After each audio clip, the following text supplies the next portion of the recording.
এবারে প্রকৃতি সংবাদ।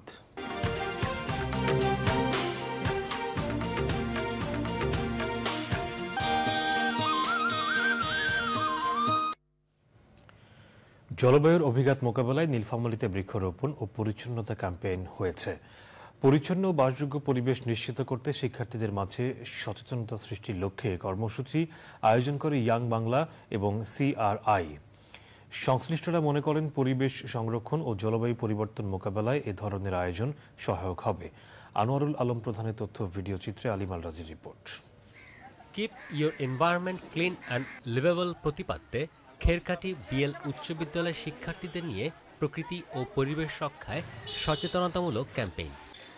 বৃক্ষরোপণের পাশাপাশি পরিচ্ছন্নতা অভিযানে অংশ নেয় শিক্ষার্থীরা। আমরা পরিবেশের ভারসাম্যকে টিকে থাকার জন্য গাছপালা লাগাচ্ছি এবং অন্যদেরকে গাছপালা লাগাতে উৎসাহিত করছি। গাছ লাগিয়ে বৃক্ষরোপণের মাধ্যমে জনগণকে সচেতন করতে চাই। গাছপালা লাগালে আমাদের পৃথিবী অনেক ভারসাম্যের মাঝে ফিরে আসবে, যার ফলে পৃথিবী আবার আগের মতো স্বাভাবিক হতে পারবে। আমরা স্কুলের ছাত্রছাত্রীরা মাঝে মাঝে এরকম ময়লা জায়গা পরিষ্কার করে থাকি, যাতে করে পরিবেশের ভারসাম্য বজায় থাকে।